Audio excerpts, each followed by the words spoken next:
Hello and welcome to another Wednesday on the Den. My name is Aaron, this is Christopher, and we are coming to you from Manchester in England.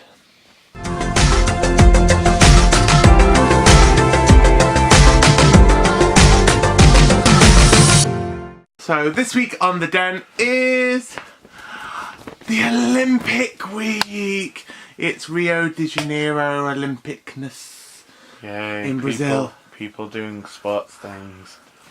Well, I think we're all aware that I'm not a big sports person. However, what I do really like about the Olympics is the showmanship of it all, and also how it brings all of the countries together and all of that kind of stuff. But what I really love about the Olympics is the opening and closing ceremonies. It's like Eurovision, but for the sports world. But it's so cool. I really love the opening ceremonies. They are so amazing and so good. And they're really fantastic and awesome. And they're just so cool to watch. I think I became addicted. With Vancouver Winter Olympics and the opening ceremonies for that. And probably that's because I was living with Ewan at the time. But, you know, there have been some amazing opening ceremonies before that point, but Vancouver was just awesome. And yeah, I probably could identify with it more because of Ewan. But also the mascots for Vancouver were just so cute and adorable and so lovely, and I really liked them. I can't believe that it was actually London's Olympics only 4 years ago. And the London opening ceremony was amazing, but the London mascots were even better. Like, we had Wenlock and Mandeville, which no one really understood that much about until you actually sort of read into them and sort of, like, went into why they were what they were and But, yeah, so Wenlock and Mandeville.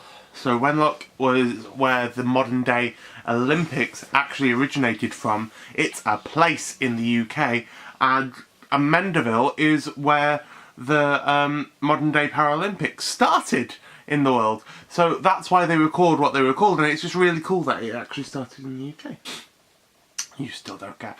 But what I've really loved about this Olympics and this Olympic opening ceremony is how they have, you know, really embraced their theme of sustainability, because they sort of said, like, China was this big showy thing, and, you know, the Olympics in the past have literally bankrupted cities that have hosted it. But what they've done, even though they're going through so much shit at the moment in Brazil and Rio, you know, they have really tried to embrace this sustainability kind of thing with their opening ceremony and with the entire games. Like, one of their stadiums is going to be broken down and turned into schools. Like, they're actually going to take the building apart and it then is going to be made into schools. That's kind of cool. And when all the athletes entered into the stadium and they did their, like, 1.5 to 2 hour long parade of athletes coming into the stadium, which also very funny that the US was, like, in the E's because of the alphabet and what they call America in Brazilian or whatever. Like, what language do they speak in Brazil? Portuguese. So in Portuguese, the United States of America starts with an E, and so that's why they were, like, before the midpoint, and it was really weird that they didn't come on right at the end. And obviously when you're re-watching, like, the opening ceremonies the following morning, like I did, and I was just like, I'd kind of like to see the entrance of America and the entrance of Great Britain, and I was like, right, I'll skip all the way into the U's. No, they weren't there. I had to look up what they were actually called in Portuguese and then like find them. It took me ages though. It took me ages to realise what had happened and that everything was in the wrong order. But it was the correct order for that country, just the wrong order for the English language.